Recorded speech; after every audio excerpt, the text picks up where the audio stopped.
बहुत जा रहा है। गांव वालों के प्राण संकट में पड़ जाएंगे। अरे शीघ्र करो, तुम सबके कारण पहले ही विलंब हो गया है आज। हाँ, मैं भी यही सोच रही थी, कहीं खाना गोचारण के लिए न चला गए हो। नाना मौसी ऐसे ना बोलो। हाँ तो फिर किसी दिन किसी कार्य में मन ना लगेगा।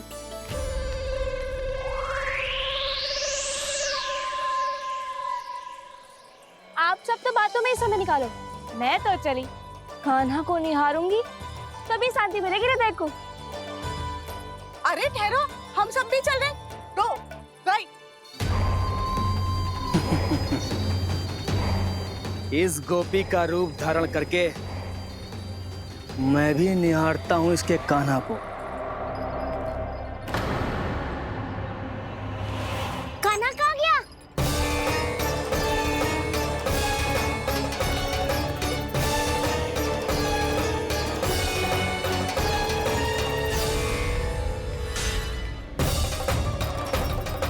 जानकी,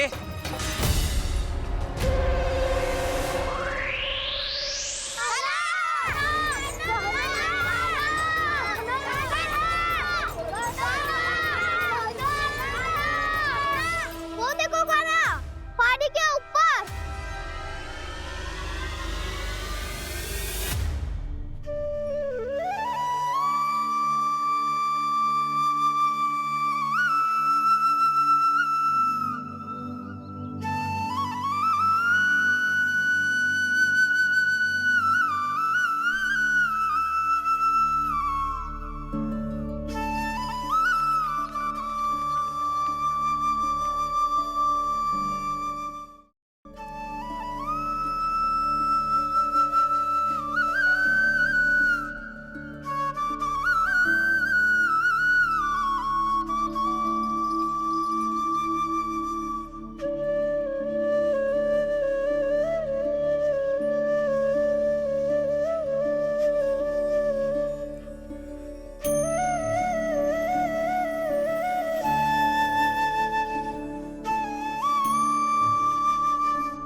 ये तो कान्हा की मुरली की धुन है। विलंब हो गयो है, वो तो वन में पहुंच भी गयो। बस करो मौसी, सुनने दो ना, कितनी मीठी धुन बजा रहे हो कान्हा। ये तो स्वयं ही मुझे बुला रहा है, अपना पता बता रहा है। अब तो इसके आखेट में और भी अधिक आनंद आएगा। अवश्य ही एक पाव पे तन के पूरे आत्मविश्वास के साथ त्रिभंग मुद्रा में मुरली बजा रहे होगो कान्हा।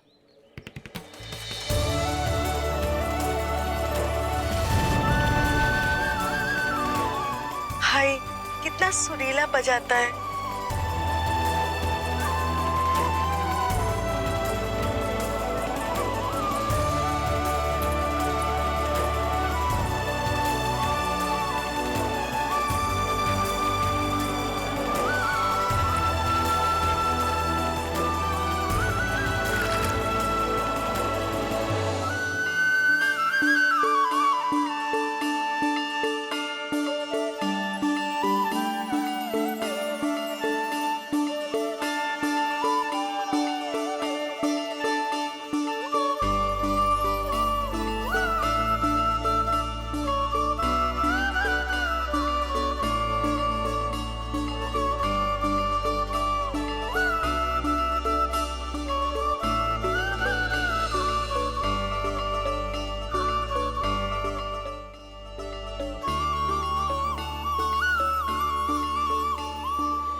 ऐसे ही एक पाँव पे तन के पूरे आत्मविश्वास के साथ त्रिभंग मुद्रा में मुरली बजा रहे होगो कान्हा।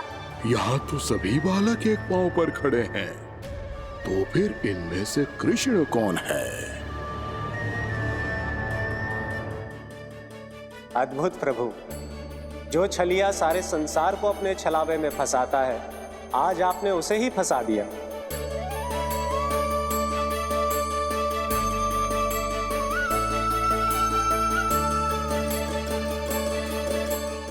इन सब में से कौन है महाराज कंस का शत्रु, विष्णु का अवतार? कैसे पहचानूं मैं उस कृष्ण को? प्रभु की धुन है ही इतनी मीठी, इतनी कर्णप्रिय कि असुर तो क्या, सारी सृष्टि ही यहां आकर थम जाए।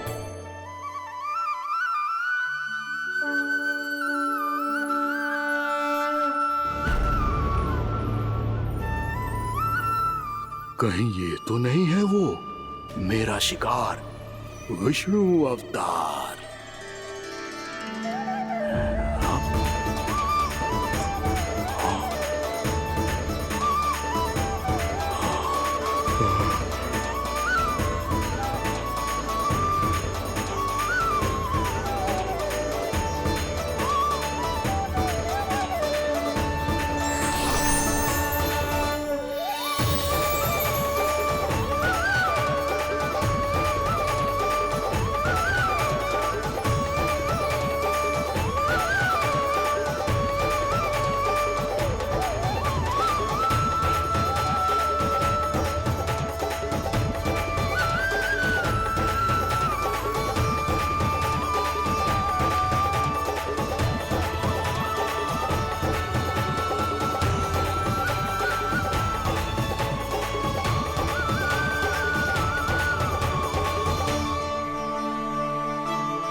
अद्भुत प्रभु, अब तो आपकी धुन पर पहाड़ियां भी पिघलने लगी।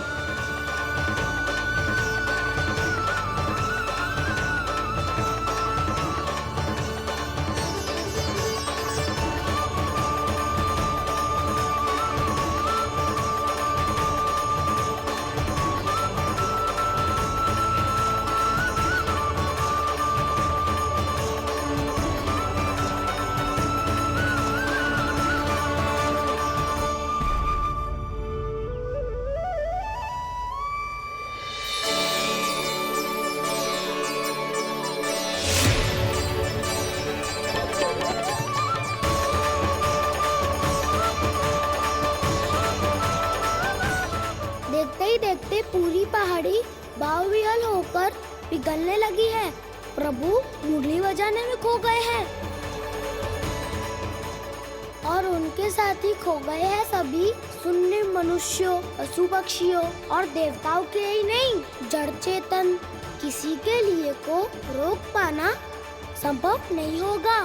कहीं प्रभु की इस मनमोहक मुरली की धुन पर सारा ब्रह्मांड ही ना पिघल जाए।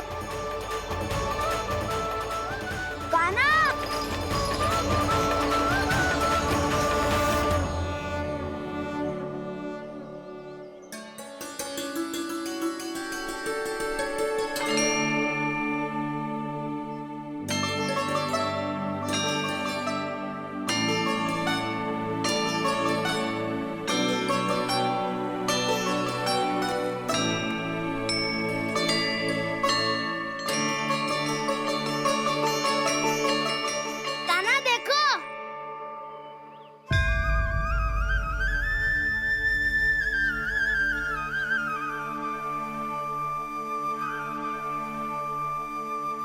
या तो आपके चरण का चिन्ह बन गया है प्रभु।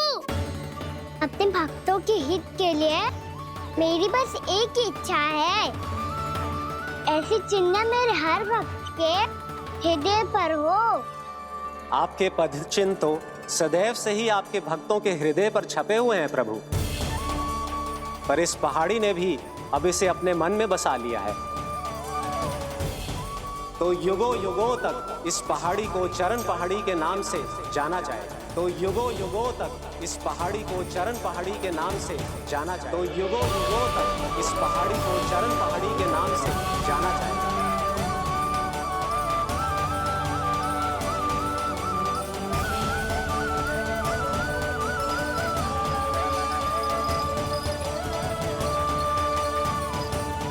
कान्हा, तू हमारे पास से वहाँ कैसे चले गए हो?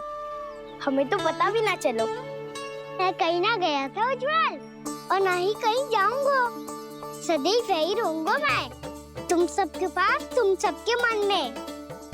हर एक कोई असुर मुझे तुम सबसे दूर ले जाने का कितना भी प्रयास क्यों ना कर ले।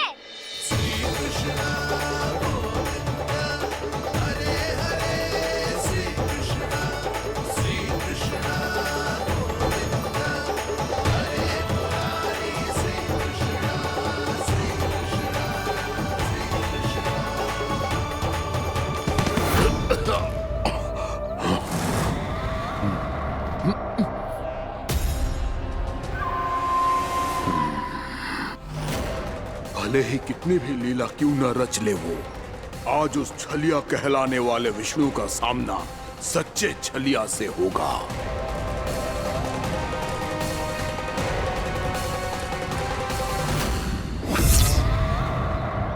कान्हा, तू कहाँ भटक गया हो तो? नहीं सखा, मैं तो भटके हुए वो मार दिखा रहा था।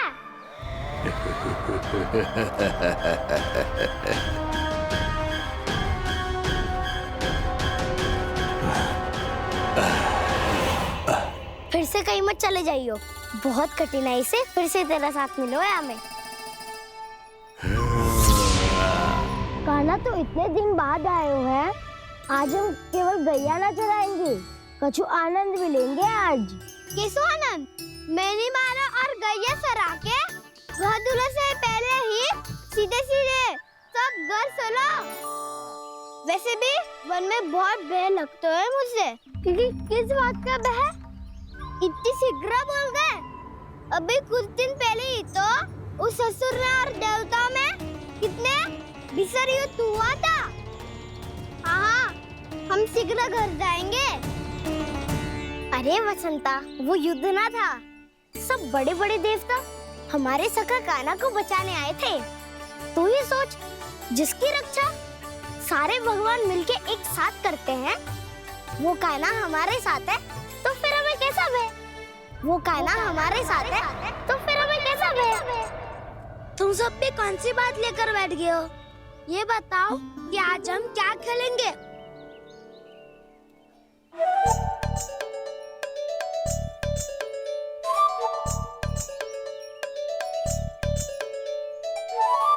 चोर प्रहरी खेले? चोर प्रहरी? हाँ, इस पे एक जन प्रहरी बनते हैं और शेष बनते हैं सब चोर। और चोर का कार्य होगा भागना और छुपना, और प्रहरी का कार्य होगा चोर को पकड़ लेना। अरे वाह कान्हा, क्या खेल बताए है। इसमें तो बहुत आनंद आएगा। ये खेल भले ही तुम सब खेलोगे बालकों, पर आनंद तो मैं ही लूंगा।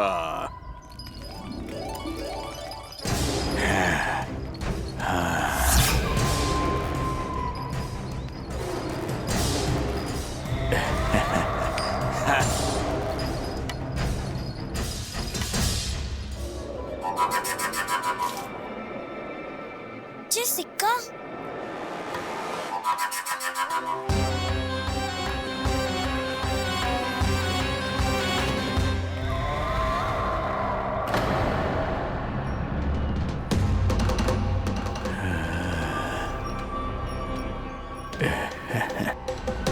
कौन है तुम? छलिया, मायावी छलिया।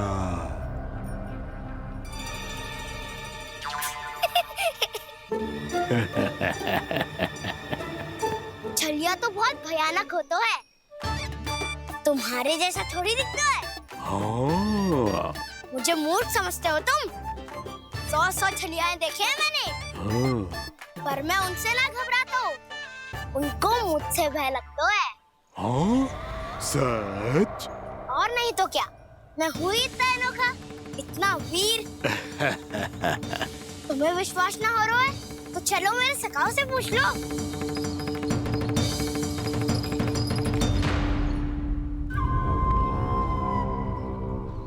वहाँ क्या देख रहे हो? इधर देखो उज्जवल।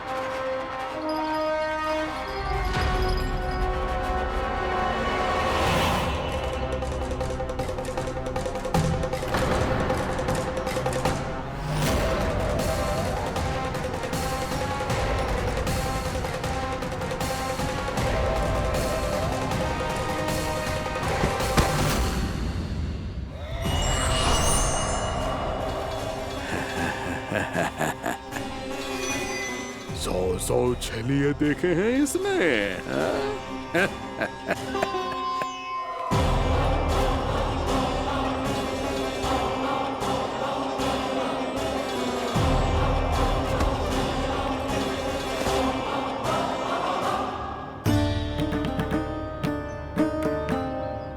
किसे देख रही हो कान्हा? उज्जवल को। कहाँ चले गया वो?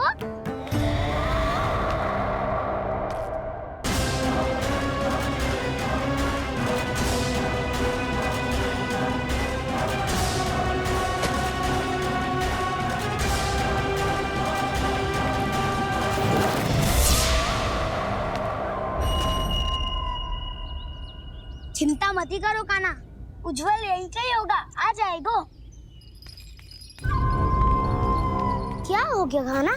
तूने कही थी ना कि हम चोर प्रहरी खेलेंगे, तो खेल क्यों ना रहो? तुम्हारी प्रतीक्षा कर रहे थे। वैसे तुम कहाँ रह गए थे?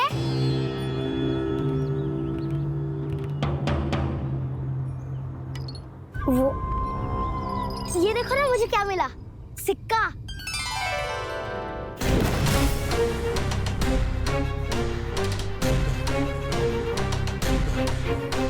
दीदी दिखा दिखा। ना ना, ऐसे ना। जे सिक्का मैं उछालूंगा और जिसके हाथ में आया वो बनेगा प्रहरी और अन्य सब चोर। विकार है। यदि मैं प्रहरी बन गया तो बहुत सरलता से इस कृष्ण को पकड़कर गुफा में ले जाऊंगा और वहीं इसकी हत्या कर दूंगा। इसे इसके ही यंत्र में फंसाना होगा मुझे।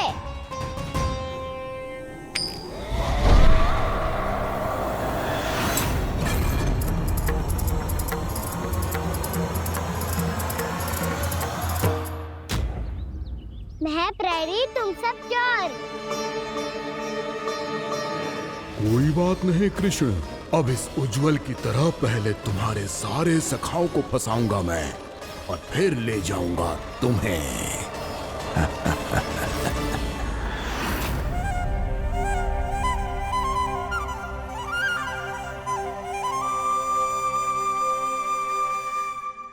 चलो खेल आरंभ करें। कान्हा तो हमें पकड़ना। आंखें बंद कर कान्हा।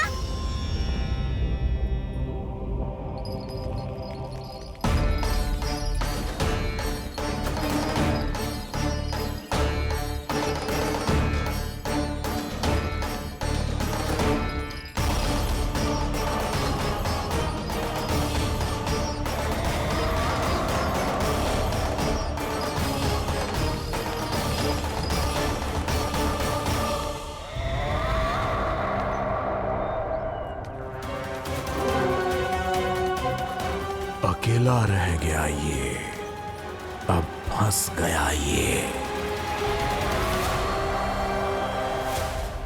सुबल।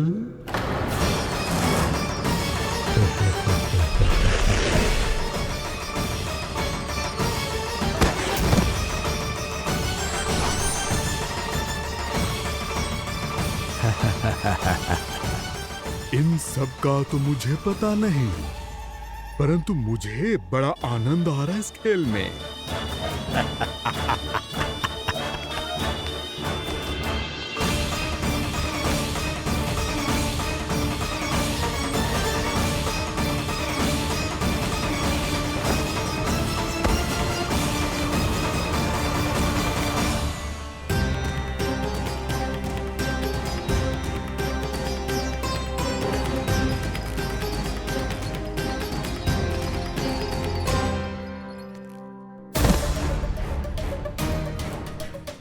बसंता,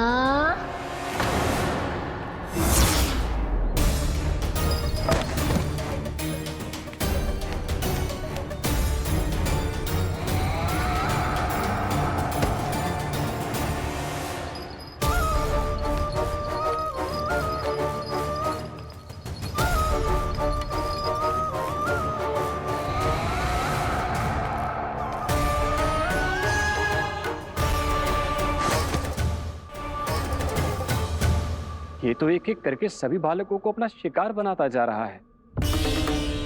प्रभु ऐसा क्यों करने दे रहे हैं? प्रभु की हर लीला का कोई ना कोई उद्देश्य होता है।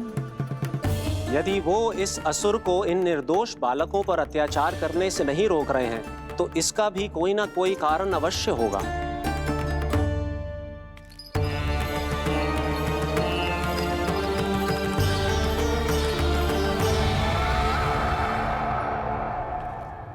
श्री दामा,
अब केवल 2 ही बालक शेष बचे हैं।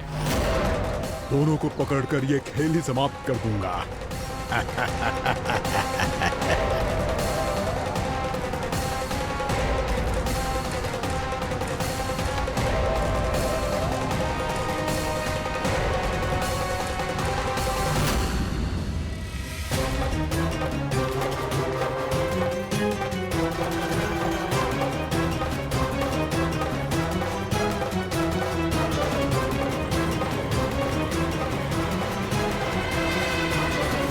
ये तो छलिया है, मायावी छलिया। मेरे सभी सखाओं को शिकार बना लिया इसने। मैं इसे नहीं छोड़ूंगा। कान्हा,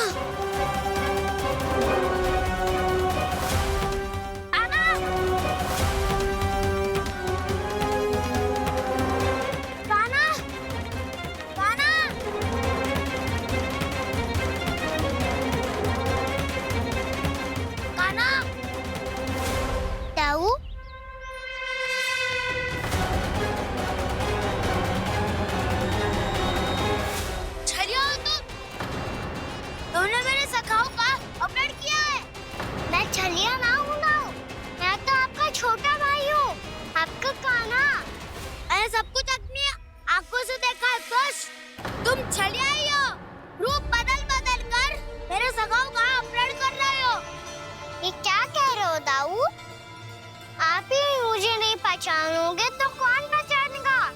कान्हा, ये नहीं, मैं हूँ वास्तविक बलराम, तुम्हारा दाऊ।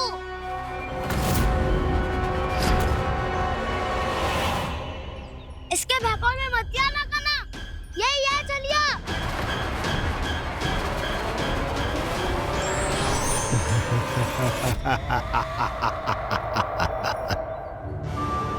बुद्धिमान बालक, केवल तुमने ही पहली बार में माना है। कि मैं ही वास्तविक छलिया हूँ। पर हम तुमसे भयभीत नहीं है दस। इसी क्षण हमारे सखाओं को मुक्त कर दो। अच्छा, यदि इतना ही क्रोध आ रहा है तो जाओ छुड़ा लो अपने सखाओं को।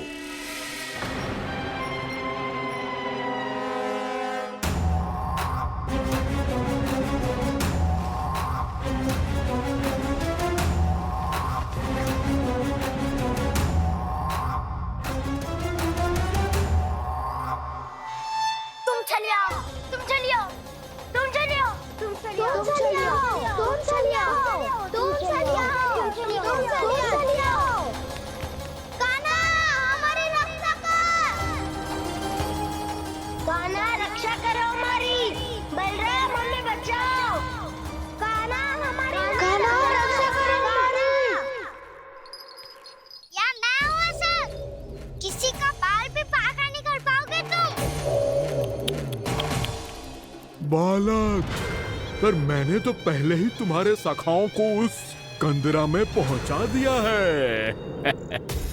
बेचारे इस समय घबरा के रो रहे होंगे, सहायता की भिक्षा मांग रहे होंगे।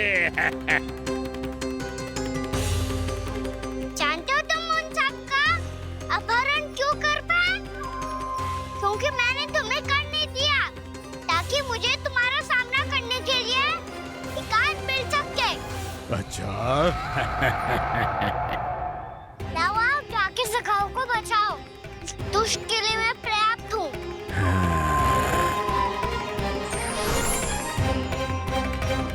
कान्हा, पीछे मुड़ के मत देखना कान्हा।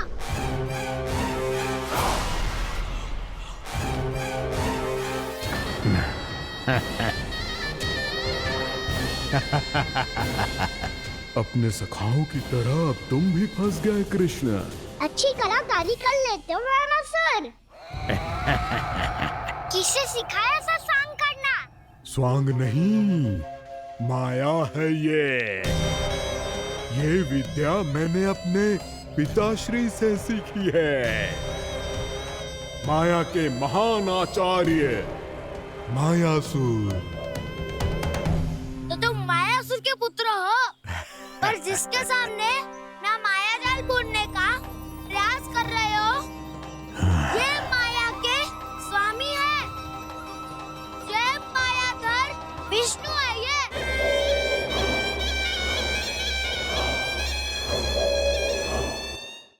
जिसके सामने माया जाल बुनने का प्रयास कर रहे हो, ये माया के स्वामी है। ये मायाधर विष्णु है। ये अच्छा, तो होते रहे। मैं तो इनकी हत्या करने आया हूँ और हत्या करके ही जाऊंगा। जाओ आप सखाओं को बचाओ, मैं इनका सामना कर लूंगा। पर कान्हा, अभी आप ही ने तो कहा था माया का स्वामी हूँ मैं।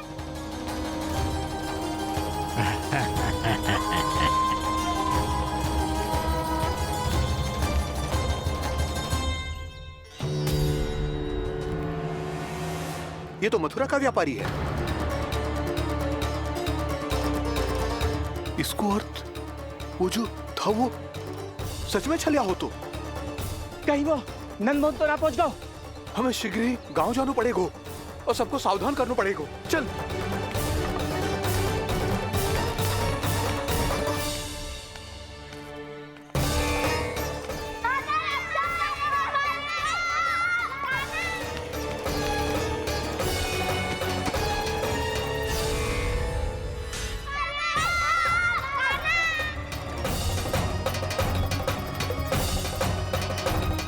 यदि तुम्हें लग रहा है कि मेरे छल के वार से बच गए हो तो मुझसे भी बच जाओगे। ये तुम्हारी सबसे बड़ी भूल है कृष्ण। मेरे पास बहुत सारे मायावी अस्त्र हैं जो क्षण भर में ही तुम्हें विष्णु लोक पहुंचा देंगे। तो फिर प्रतीक्षा क्यों कर रहे हो? बालक, मैं परिहास नहीं कर रहा हूँ। मुझे पता है, तभी तो कह रहा हूँ शीघ्र दिखाओ ना। मुझे तुम्हारे सारे मायावी असुर देखने हैं। कैसे बालक हो तुम? मैं यहाँ खेल दिखाने नहीं आया हूँ। तो सवेरे व्रत क्यों कर रहे हो ब्रह्मासुर? जो करने आए हो वो ही करो ना। अब देखो कैसे तुम्हारे प्राण एक ही वार में इस देह का साथ छोड़कर उड़ जाएंगे। मेरी मायावी अग्नि तुम्हारे भोले भाले से इस मुख को जलाकर भस्म कर देगी।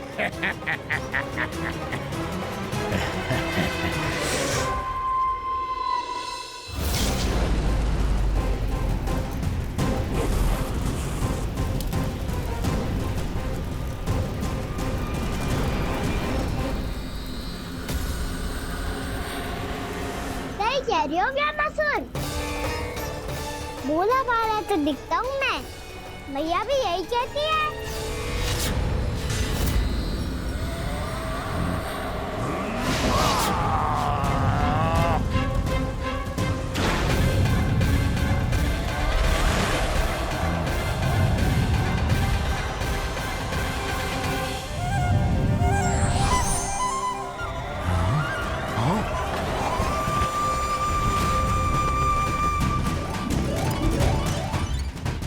आसन को उपहार देने के लिए बहुत बहुत धन्यवाद ब्रह्मासुर। बहुत समय से खड़े खड़े थक गया था मैं।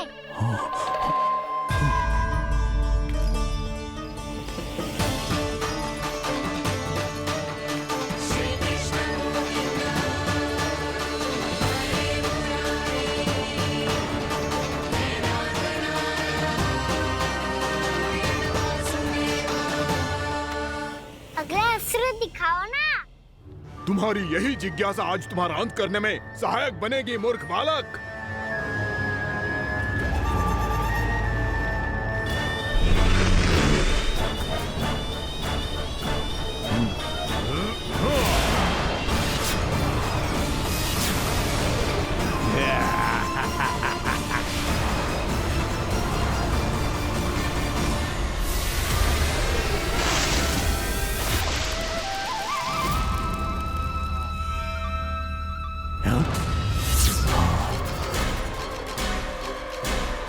अच्छा, पर प्रक्षालन करना चाहती थे तो पहले क्यों नहीं बताया?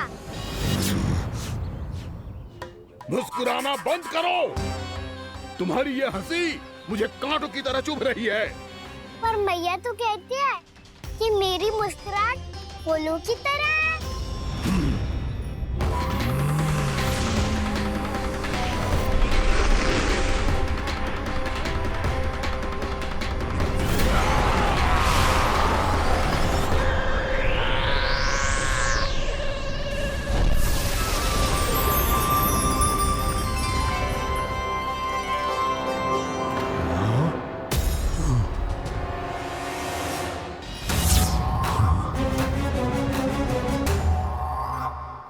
था ना मेरी मुस्कुराहट बिल्कुल इन्हीं फूलों की तरह है। और तो कर क्या रहे हो ब्रह्मासुर? कभी आसन दे रहे हो, कभी पद प्रक्षालन कर रहे हो और अब फूल भी चढ़ा दिए। तुम मुझ पे वार करने आए हो कि पूजा करने? तुम्हारी पूजा तो मैं अब ऐसी करूंगा कि तुम मृत्यु के बाद भी मुझे भूल नहीं पाओगे बालक।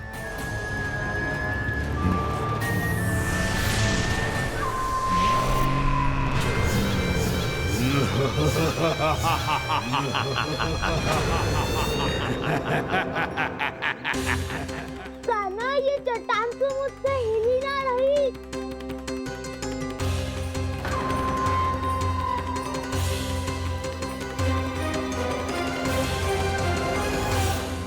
अभी कंदरा के अंदर कुछ क्षणों में ही प्राण वायु समाप्त हो जाएंगे। तुम्हारे सारे सखा एक एक कर अपने प्राण त्याग देंगे और तुम्हारा वध करूंगा मैं।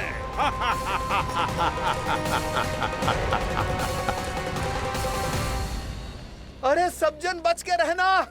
छलिया आया हुआ है वृंदावन में। अरे छलिया आ गया है। वृंदावन में मायावी छलिया। अरे क्या हुआ? कौन छलिया? मायावी छलिया, सबको छलता है वो। हाँ, कुछ भी कर सके है वो। बहुत भयानक। अरे भानु, ठहर जरा, क्या हुआ? बहुत भयानक है वो।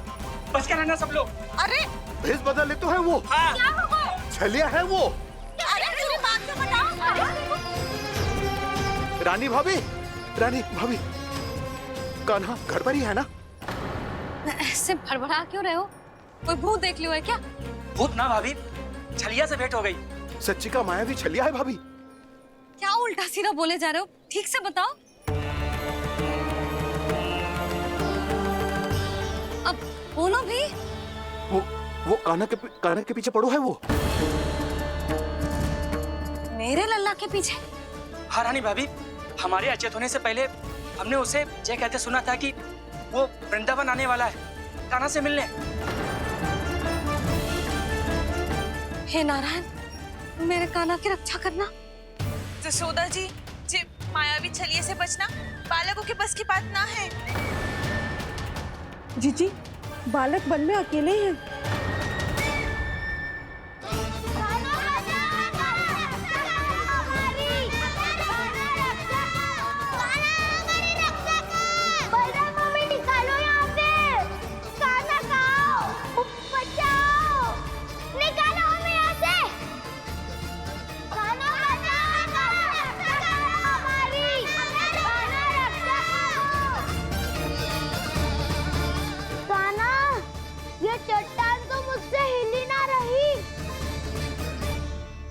यदि मैं माया का स्वामी हूँ तो आप भी बल के स्वामी हो।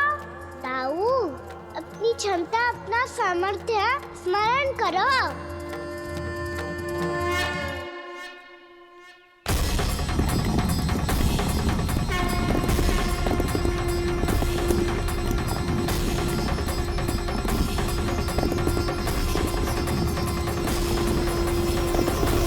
इससे पहले कि वो कंदरा का द्वार खोल के तुम्हारे सखाओं को बाहर निकाले, मैं तुम्हारे प्राण ले लूंगा कृष्ण।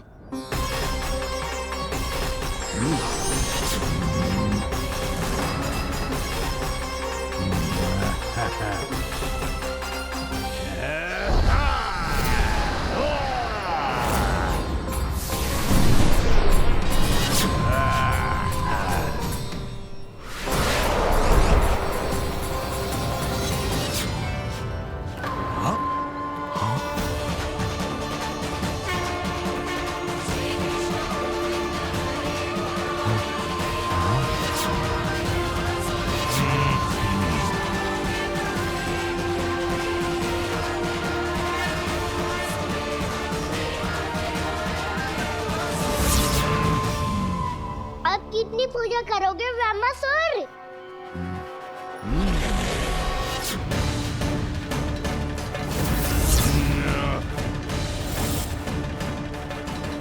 प्रभु तो खेल खिला रहे हैं इससे। और ये खेले जा रहा है विवश होकर, उनकी माया से बाध्य होकर।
जो प्रभु के सामने माया करने आया था, वो स्वयं को ही माया में उलझा हुआ पा रहा है। नारायण नारायण। लो, अब तो तुमने दंडवत प्रणाम भी कर लिया, माया भी कथा भी उपहार भी दे दी।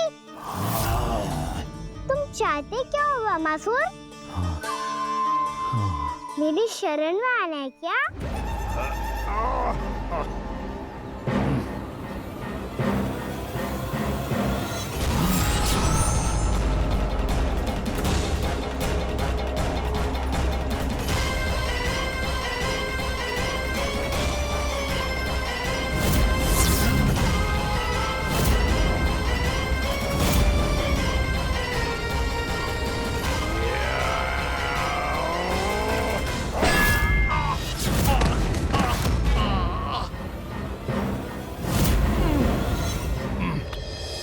सोच विचार का समय ना है हमारे पास।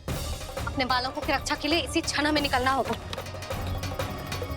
और वो छलिया किसी का भी रूप धारण कर सकते है। सुलक्षणा तेरा, शांति तेरा या मेरा, किसी का भी रूप धारण करके हमें भ्रमित कर सकते हो। इसीलिए हमें सतर्क रहना होगा। समझ आई? चलो।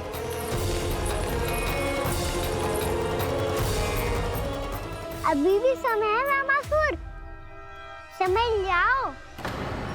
यदि मैया आ गई तो बात गड़बड़ हो जाएगी।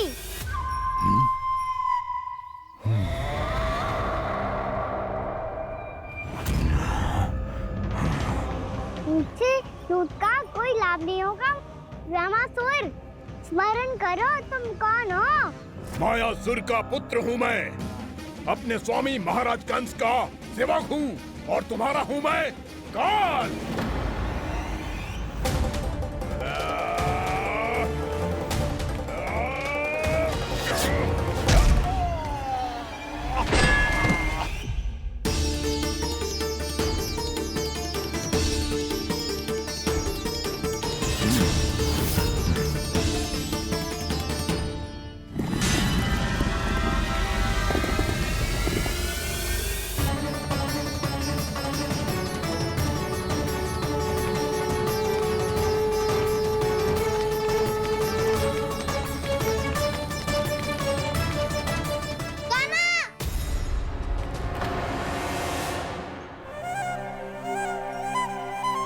बाबा कहते हैं दुष्टों को पहले बातों से समझाना चाहिए, फिर भी ना माने तो अस्त्र ना उठाना दृढ़ता होती है।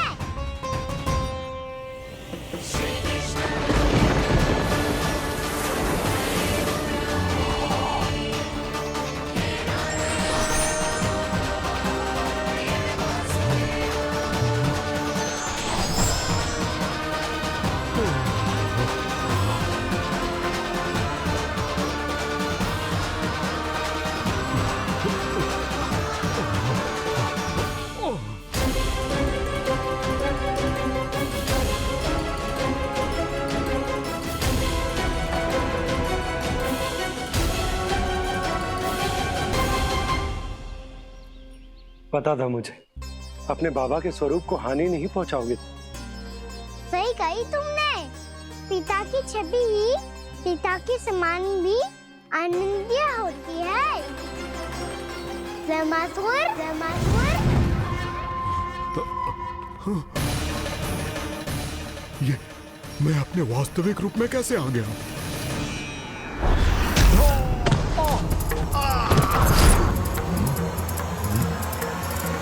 मेरे बाबा का स्वरूप नहीं लेना चाहिए था तुम्हें। मैया ने सिखाया है भूल को क्षमा किया जा सकता है, पर जानबूझ के किए गए अपराध के लिए दंड ही एकमात्र विकल्प होता है। ये बार बार अपनी मैया का नाम ले रहा है। यदि मैं वो स्वरूप लूं तो अपनी मैया पर वार नहीं कर पाएगा ये।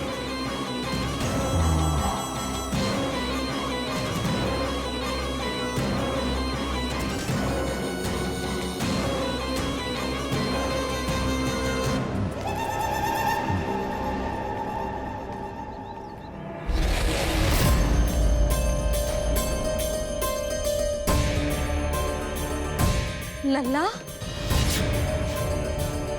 मैं तेरी मैया हूँ, अपनी मैया को मारेगा? बच गया। समझाया था, पर तुमने एक बार फिर से मूर्खता कर ही दी। इस पर तुमने पहले से भी बड़ी और पहले से भी भयंकर भूल किया रामासुर।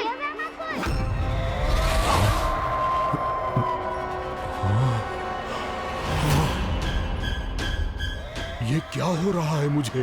बार बार मेरा रूप क्यों बदल रहा है? ममता को समझे बिना अधिक समय तक मैया का स्वरूप हरण करके नहीं रख पाओगे रामासुर।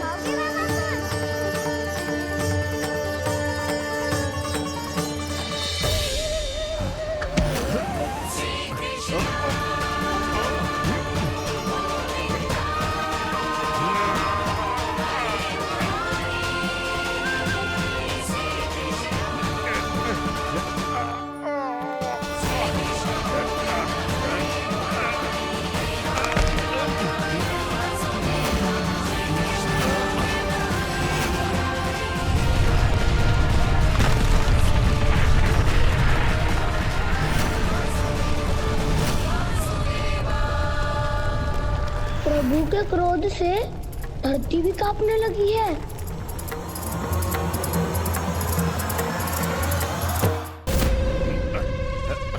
पुत्र को मारने के उद्देश्य से एक माँ का रूप लिया तुमने। ये ममता का और मेरी मैया का घोर अपमान है रामासुर।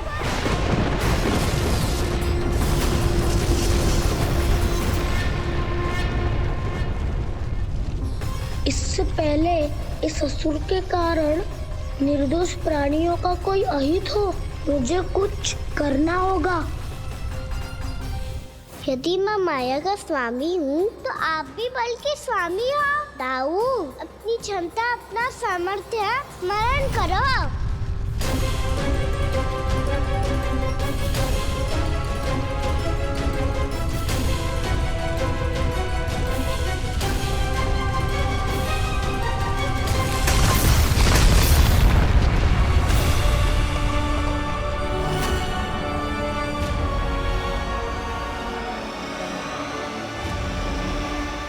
अद्भुत बलदाऊ, अद्भुत। अपने बल का उचित प्रयोग करके आपने प्राणियों को हानि होने से बचा लिया और यह भी सिद्ध कर दिया कि इस युग में आपसे अधिक बलवान और कोई नहीं होगा। आज से आप बलदेव के नाम से भी जाने जाएंगे। आज से आप बलदेव के नाम से भी जाने जाएंगे। आपके चरणों का ये चिन्ह युगों युगों तक आपके बल की कथा कहता रहेगा। बलराम का चरण चिन्ह।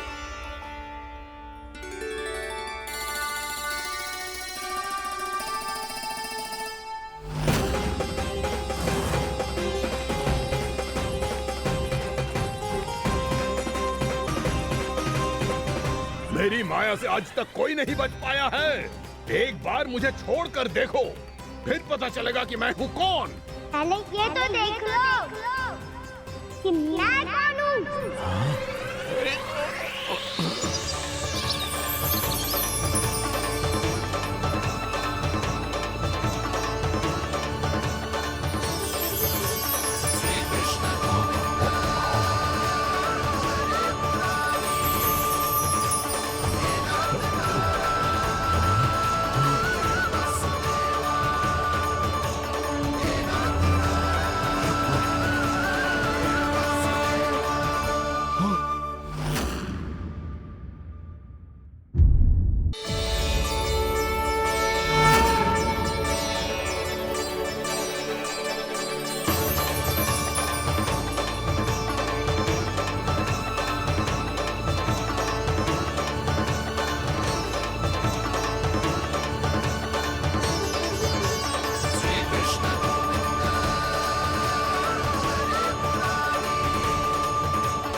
कुछ स्मरण आया वामासुर?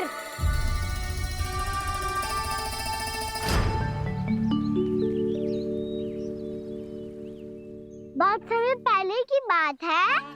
बहुत बड़े भूमाकर राज करते थे तुम। तुम्हें मान राजा भीमम के नाम से जाना जाता था। सब कुछ था तुम्हारे पास, पर शांति नहीं थी।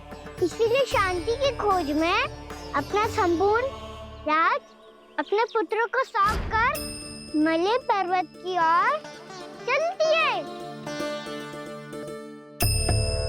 अनेक वर्षों की तपस्या के बाद तुम्हारे तप की कीर्ति चारों ओर फैलने लगी और फिर सच्चे तपस्वी के रूप में तुम्हारी ख्याति से प्रभावित होकर महर्षि उलट तुमसे भेद करने आए।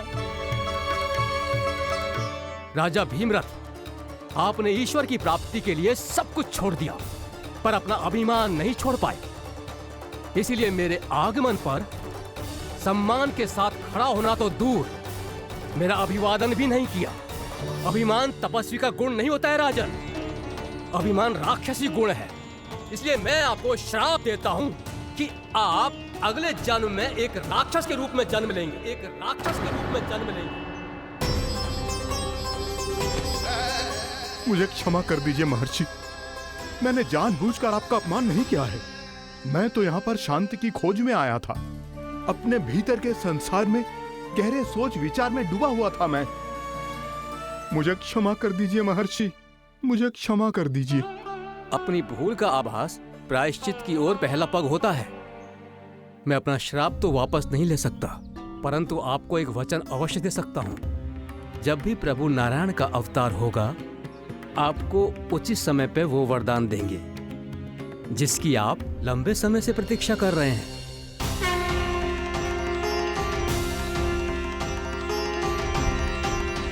प्रभु, आपने मेरी आंखें खोल दी।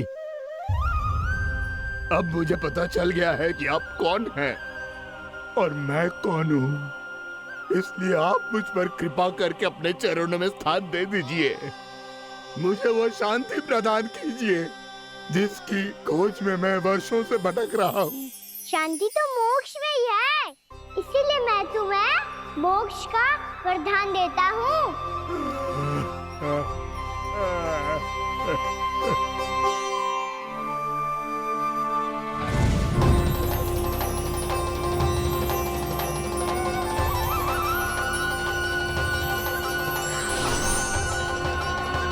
प्रभु की ये लीला सदैव स्मरण रखी जाएगी। इस स्थान को इनका आशीर्वाद मिलेगा और इस कंदरा को व्योमासुर की कंदरा के रूप में पहचाना जाएगा। भविष्य में अनेक ऋषि मुनियों की शरण स्थली बनेगी ये कंदरा। दीदी, ये कोई साधारण बालक ना है। ऐसा चमत्कार कोई साधारण बालक थोड़ी ना कर सकते है। तुम सत्य कह रहे थे बलराम। गाना सच्ची में भगवान ही है, तभी तो सब देवता इसे बसाने और इसकी ओर से युद्ध करने आते हैं। तुम सब ऐसे आंखें फाड़ के क्यों देख रहे हो मुझे?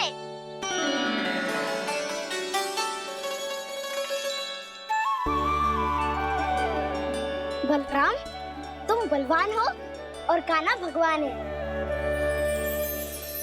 दूर दूर तक कोई दिखाई न दे रहा है। ना जाने किस हाल में होंगे बालक। कहीं हम ही तो मार्ग ना भटक गए शीघ्रता के चक्कर में। अब तो एक पग भी ना चलो जा रहे हो। जल, किसी के पास जल है क्या? कंठ तो मेरा भी सूख रहा है मौसी। भाभी, निकट ही जमुना जी है, कहूँ तो वहाँ से जल ले आओ।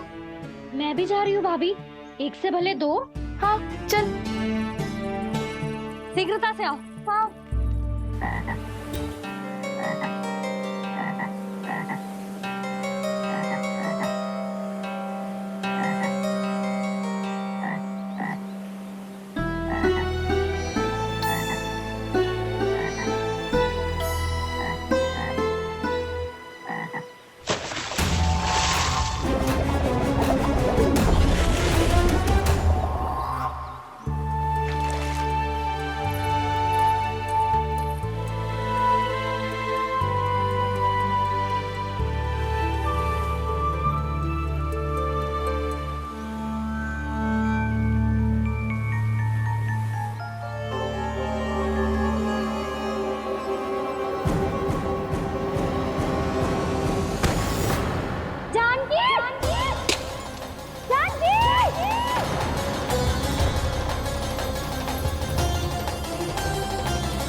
जानकी, जानकी, क्या होगा इसे? देखो ना जी, अब छलिया की सूचना मिलते ही हम सब बालकों को ढूंढने चली गई और ढूंढते ढूंढते सबको बहुत प्यास लगी आई जी। तो जानकी जमुना जी की नदी से जल लेने गई और उसने जमुना जी का पानी पिया और उसकी जेदशा हो गई। बालक कहाँ है? वो ठीक तो है ना? ऊपर से सब ठीक है, पर भीतर से बहुत भयभीत है सब। जानकी तो बिल्कुल नीली पड़ गया है। लग तो है विष फैल गया है इसका पूरे तन में। मथुरा के सर्वश्रेष्ठ विदेह जी को बुलाए गए हैं उसके उपचार के लिए। जैसे ही इसने जल को मुंह से लगाया, ये गिर पड़ी। चटपटाने का अवसर भी ना मिलो। हाँ वैद्य जी, और निकटी मृत पशु भी पड़े हुए थे। हाँ, मैंने भी अस्थियां देखी थी। इसका तो यही अर्थ हो सकता है कि समस्या वहाँ के जल में ही हो। वैद्य जी, आप रोगी की नाड़ी पे ध्यान दो ना। जे गोपिया क्या कह रही है उसे सुनने की आवश्यकता ना है। जब तक विष के कारण का पता नहीं चल जाता, हम उपचार कैसे कर सकते हैं रानी जी? जी, वो निकट ही यमुना जी में एक विशेष क्षेत्र है, ये सब उसी के जल की बात कर रहे हैं। तब तो ऐसा भी हो सकता है कि किसी विषैले सर्प के काटने का प्रभाव हो। पर सर्प के काटने का चिन्ह ना है उसके तन पे। सर्प जब काटता है तब उसके दांत के चिन्ह बन जाते हैं। मुझे पता है, बड़े बड़े सर्प को काटते हुए देखो है मैंने। एक दिन अब बस कर उज्जवल, ये बड़ी बड़ी हाँकने का समय ना है। पर यदि सर्प ने ना काटा है, फिर जानकी की ये दशा किसने की? अवश्य किसी राक्षस ने की होगी। नाना, कोई विषैला पशु भी तो हो सकता है। यह अवश्य किसी महाविषैले सर्प के विष से हुआ है। सर्प ने भले ना काटा हो, लेकिन यह अवश्य ही किसी महाविषैले सर्प के विष के कारण हुआ है। कालिया नाग। कालिया नाग?